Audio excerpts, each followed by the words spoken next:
안녕하세요. 오늘 우리가 다룰 자료 정말 흥미롭습니다. 우리가 매일 아침 눈을 뜨면서 은연중에 깔고 가는 두 가지 엄청난 착각 혹은 전제를 완전히 박살내 볼 거거든요.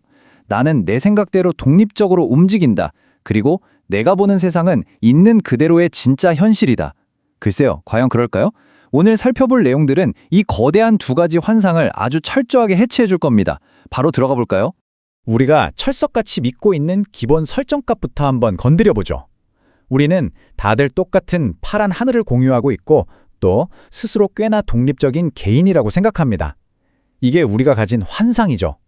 하지만 자료가 들이미는 진실은 완전 딴판입니다.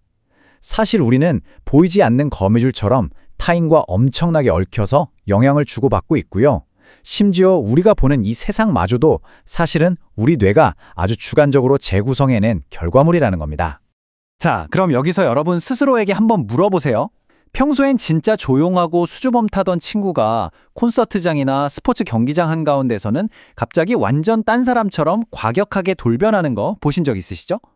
아니면 현실에선 절대 입 밖으로 꺼내지도 못할 험악한 말들을 익명 커뮤니티나 댓글창에서는 서슴없이 쏟아내는 사람들은 또 어떻고요? 도대체 인간은 왜 수많은 사람들 틈에 섞이는 순간 전혀 다른 사람으로 변해버리는 걸까요? 오늘 다루는 자료에서는요, 우리 안의 자아가 다른 사람들에게 둘러싸일 때 얼마나 말랑말랑해지고 쉽게 변형되는지를 딱 세 가지 프레임워크로 정리해서 설명합니다. 군중심리, 사회정체성 이론, 그리고 감정 증폭 구조인데요. 이걸 하나씩 따라가다 보면 집단 속에 들어간 인간의 심리가 얼마나 복잡하면서도 기가 막히게 체계적으로 굴러가는지 딱 이해가 되실 겁니다. 첫 번째로 살펴볼 건 군중심리의 핵심, 바로 책임 분산입니다. 혼자 있을 때면 어떤 행동을 하면 이건 온전히 내 책임이구나 하고 느끼잖아요. 그런데 수백, 수천 명의 무리 속에 섞여 들어가면 상황이 완전히 바뀝니다. 갑자기 내 행동이 나의 선택이 아니라 우리가 다 같이 하는 어떤 것으로 둔갑해 버리거든요. 바로 이 순간 개인이 가지고 있던 도덕적인 브레이크나 이성적인 자제력이 스르륵 풀려버리는 겁니다. 평소라면 꾹 눌렀을 충동이나 공격성이 군중 속에서 그토록 쉽게 폭발하는 이유가 바로 여기에 있는 거죠. 그러니까 집단이라는 건 그냥 물리적으로 사람 머릿수만 많이 모여있는 공간이 절대 아닙니다. 오히려 감정이 무서운 속도로 전염되고 실시간으로 퍼져나가는 아주 거대한 감정의 용광로에 가깝죠. 열광적인 콘서트장이나 축구장 응원석, 아니면 뜨거운 시위 현장을 한번 떠올려 보세요. 거기서 감정은 마치 바이러스처럼 서로에게 실시간으로 쫙 스며듭니다. 여기서 사회 정체성 이론으로 넘어가 보면 이 상황이 어떻게 더 커지는지 알 수 있습니다. 사실 우리 인간은 본능적으로 안정감과 소속감을 엄청나게 갈망하거든요. 그래서 특정 학교나 지역, 아니면 정치적인 팬덤에 소속되려고 애를 씁니다. 그렇게 어딘가에 속하게 되면 그 집단의 말투나 가치관을 마치 내 것처럼 쏙 흡수하면서 심리적인 안정을 얻죠. 문제는 이 소속감이 아주 쉽게 부작용으로 이어진다는 겁니다. 바로 우리와 저들을 가리는 선극이죠. 내 편은 무조건 옳고 다른 편은 나쁘게 보면서 결국 극단적인 편 가르기나 혐오로 걷잡을 수 없이 빠지게 되는 겁니다. 이 대목에서 진짜 흥미로운 게 뭔지 아세요? 집단이라는 게 사람들의 감정을 단순히 더하기 하는 수준에 그치지 않는다는 거예요. 하나의 거대한 시스템으로 작동하면서 감정을 기하급수적으로 곱하고 뻥튀기 시킵니다.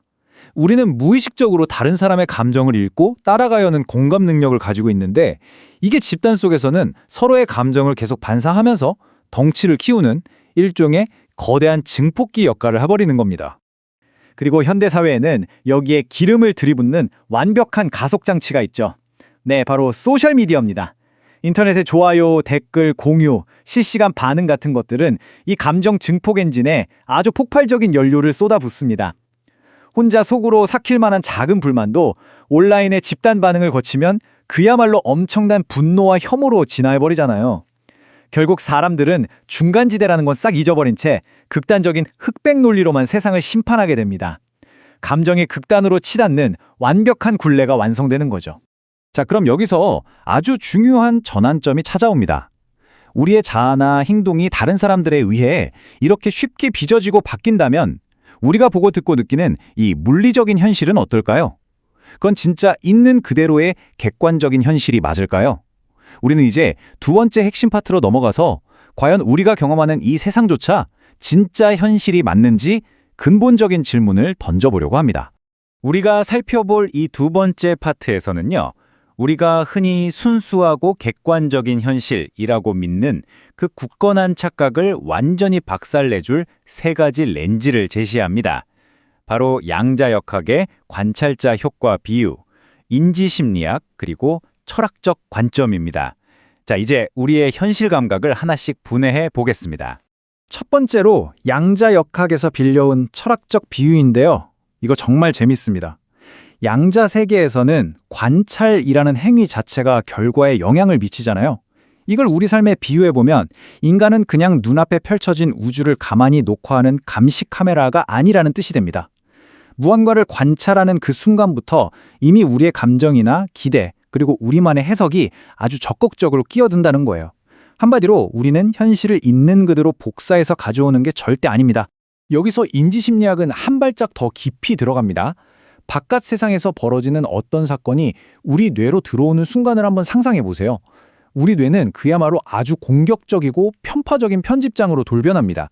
쏟아지는 정보를 100% 받아들이지 않아요. 자기가 보고 싶은 것만 쏙쏙 골라내고 원래 자기가 가지고 있던 생각에 맞춰서 사건을 이리저리 자르고 이어붙여서 이른바 편집된 현실을 만들어버립니다. 이게 얼마나 치밀하게 일어나는지 예를 하나 들어볼까요? 두 명의 친구가 똑같은 카파 테이블에 앉아서 똑같은 대화를 나눴다고 쳐봅시다. 그런데 한 친구는 그날따라 마음이 좀 불안했고 다른 친구는 기분이 아주 최고였어요. 나중에 이 두 사람이 그날의 대화를 어떻게 기억할까요? 놀랍게도 완전히 다른 두 개의 스토리로 재구성됩니다. 귀로 들어온 똑같은 정보라도 당시의 감정 상태라는 강력한 필터를 거치면서 완전히 다른 느낌으로 저장되거든요. 그러니까 우리가 철석같이 믿고 있는 기억조차도 객관적인 팩트가 아니라는 거죠. 이걸 철학적으로 이야기해보면 어떨까요? 결론부터 말하자면 우리는 태어나서 단 한 번도 순수한 객관적 현실 그 자체를 맨손으로 만져본 적이 없습니다. 우리는 늘 인간이라는 종이 가진 물리적인 감각기관의 한계, 우리가 쓰는 언어, 내가 자라온 문화, 그리고 내가 겪어온 수많은 과거의 경험이라는 정말 겹겹이 쌓인 두꺼운 필터들을 통해서만 이 세상을 인식할 수 있기 때문입니다. 자료에서는 이 모든 걸 아주 멋진 한 문장으로 요약합니다. 인간은 그냥 세상에 툭 던져져서 숨만 쉬고 있는 게 아니라는 거예요. 우리는 눈앞에 벌어지는 일들에 이름을 붙여주고 나름대로 해석하고 끊임없이 의미를 부여하면서 스스로의 현실을 아주 적극적으로 지어올리는 의미의 창조자라는 겁니다. 자, 이제 오늘 다룬 내용들을 싹 모아서 큰 그림을 한번 그려볼까요? 우리는 오늘 정말 엄청난 관점의 변화를 확인했습니다. 밖으로는 우리가 속한 사회적 집단이 우리의 감정을 마구 중폭시키고 온전히 내 것인 줄로만 알았던 행동과 정체성을 입맛대로 바꿔버린다는 걸 봤죠. 그리고 안으로는 우리 뇌와 의식이 외부의 감각을 편집하고 기억을 왜곡하면서 우리가 발딛고 있는 물리적인 세상마저 철저하게 주관적으로 재구성해낸다는 걸 알게 되었습니다. 이 자료에서 꼽은 가장 강력한 결론 하나를 소개해드릴게요. 현실은 완전히 순수한 객관 세계라기보다 인간의식이 끊임없이 해석하고 구성한 주관적 경험 세계에 가깝다. 정말 와닿지 않나요? 결국 우리는 바위처럼 단단하고 절대 변하지 않는 세상 속에 사는 게 아닙니다. 밖에서 벌어지는 사건들과 거기에 어떻게든 의미를 부여하려는 우리 내면의 의식이 탁 하고 부딪히는 바로 그 교차점에서 나만의 주관적인 세상을 살아가고 있는 거죠. 오늘 내용을 마무리하면서 여러분께 약간 도발적인 질문 하나를 던져보고 싶네요.